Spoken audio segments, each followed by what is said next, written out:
आज हम लोग एक बहुत बेहतरीन कॉन्सेप्ट प्रोनाउन के बारे में जानेंगे, जिसका कुछ अननोन नियम, आपका अननोन रूल रहेगा। ठीक है, उसके लिए हम लोग जानेंगे। इसका सबसे पहला रूल आपका रहेगा प्रोनाउन और एंसीडेंट का एग्रीमेंट जो है।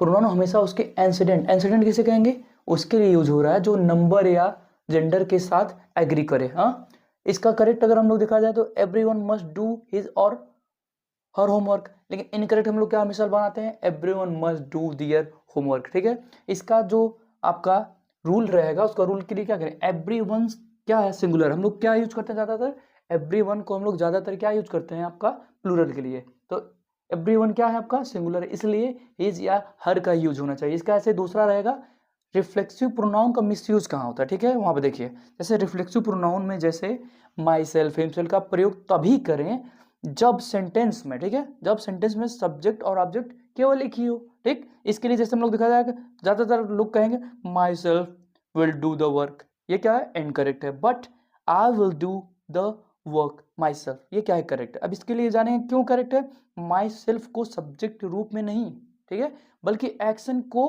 एम्फेसाइज किया जा रहा है। ठीक है, इसके लिए हम लोग किसका यूज कर रहे हैं, आपका किसका यूज कर रहे हैं, आपका माई सेल्फ का।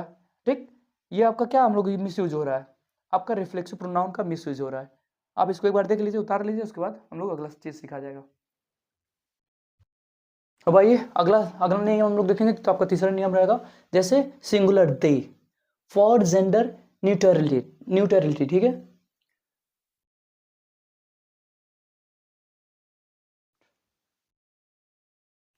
आइए अब अगला नियम हम लोग देखेंगे। आपका अगला रहेगा singular they for gender neutrality. ठीक है, कहीं कहीं देखिए, कहीं कहीं दे का यूज हम लोग सिंगुलर के लिए यूज करते हैं। ठीक है, कहीं के हम लोग आपका प्लूरल के लिए यूज करते हैं। ज्यादातर हम लोग क्या सीखे, प्लूरल के सीखे, लेकिन इसमें क्या है, दे सिंगुलर के लिए भी यूज करना आजकल कॉमन हो गया है। इसका एग्जांपल क्या कर रहा है, someone left their phone on the table. अब समवन के बारे में बताया जा रहा है, पता नहीं कौन है वो, लेडीज है कि जेंट है, इसके बारे में हम लोग को कुछ नहीं पता है। जैसे इसका अगला एग्जाम्पल हम लोग देखें, हाँ, जैसे Alex said they will come tomorrow।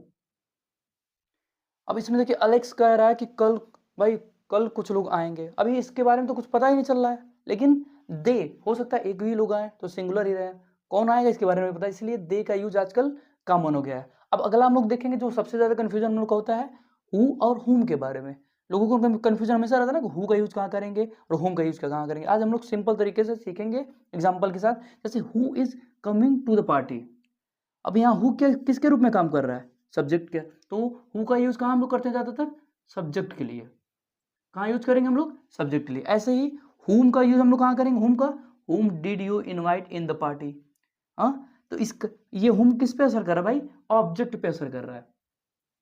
Object के लिए हम लोग क्या यूज करते हैं हमेशा, आपका हुम का। जैसे अब यहाँ पे एक बार हम लोग क्लियर कर लें, हु का प्रयोग हमेशा कर्ता, कर्ता का मतलब क्या होता है, सब्जेक्ट, कर्ता का मतलब क्या होगा, सब्जेक्ट के लिए, तथा हुम का प्रयोग हम लोग कर्म, कर्म का मतलब ऑब्जेक्ट के लिए प्रयोग होता है। तो दो नियम हम लोग का क्या है, जल्दी से रिवाइज कर लेते हैं। जैसे दे कभी कभी सिंगुलर में यूज होगा, कब, आजकल कॉमन हो गया, कब होगा, जब कोई जेंडर भाई आपका न्यूट्रलिटी हो। ठीक, ऐसे दूसरा आपका हु और हुम का यूज हम लोग कहाँ करेंगे, हु का यूज हम लोग कहाँ वहाँ करेंगे जहाँ पे सब्जेक्ट के लिए हो, और हुम का यूज हम लोग कहाँ करेंगे जहाँ ऑब्जेक्ट के लिए हमको कोई काम करना हो। ठीक है, ये भी एक बार आप लोग देख लीजिए। ठीक है,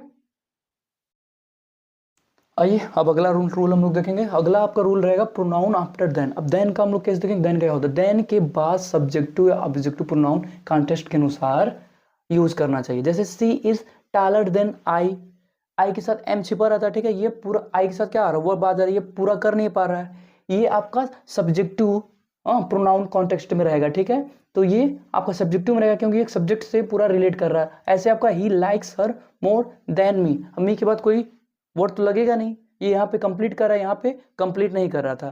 ठीक है, तो कहाँ यहाँ पे हम लोग किसका यूज कर रहे हैं, देन का यूज कर रहे हैं। ऐसे आपका दूसरा समझना जरूरी है। ठीक है, मतलब देन का देखिए कॉन्टेक्स्ट जो होता है समझना जरूरी है कि यह तुलना और वाक्य के अर्थ पर निर्भर करता है। किससे तुलना कर रहे हैं, क्या वह अर्थ बन रहा है, पूरा अर्थ बन रहा है कि अधूरा अर्थ बन रहा है, उस पर देन का हम लोग यूज करते हैं। अब अगला रहेगा पॉजेसिव एडजेक्टिव और पॉजेसिव प्रोनाउन के बारे में जानना है, ठीक है। जैसे एडजेक्टिव में दिस इज माय बुक और प्रोनाउन में दिस बुक इज माइन। अब यहाँ पे अंतर क्या होगा इन दोनों में?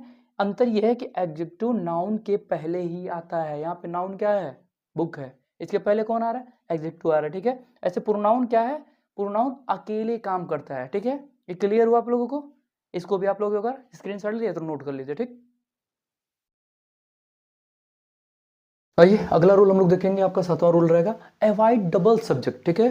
प्रोनाउन में हम लोग को डबल सब्जेक्ट क्या है उसको भी अवॉइड करना है। जैसे इनकरेक्ट होता है my brother he is smart, तो यहाँ क्या दो दो चीज आ रहा है कि नहीं आ रहा है? आपका डबल सब्जेक्ट आ रहा है नहीं आ रहा है? माई ब्रदर भी और ही भी, इसको अवॉइड करना है। इसके लिए सिंगल करेक्ट करेंगे तो माई ब्रदर इज स्मार्ट, ठीक है। अगला हम लोग देखेंगे प्रोनाउन इन कंपेरिजन्स, ठीक है।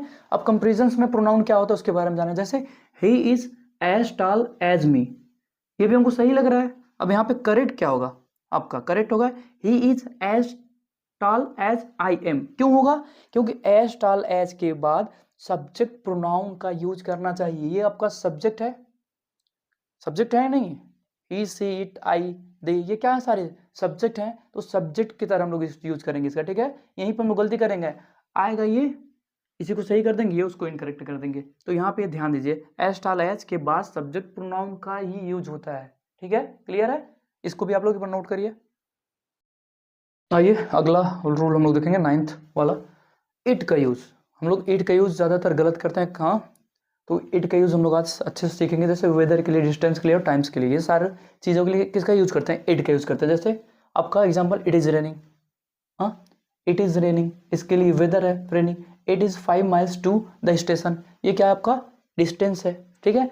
इन सब चीजों के लिए हमेशा ये इट का यूज करें। इट क्या है? इम्पर्सनल प्रोनाउन होता है जो इन स्थितियों के लिए ही इस्तेमाल किया जाता है। तो याद रखेंगे, वेदर रहे, डिस्टेंस रहे या टाइम रहे, उसके लिए क्या इसका यूज करेंगे? इट का यूज करेंगे। ऐसे ही आपका रहेगा।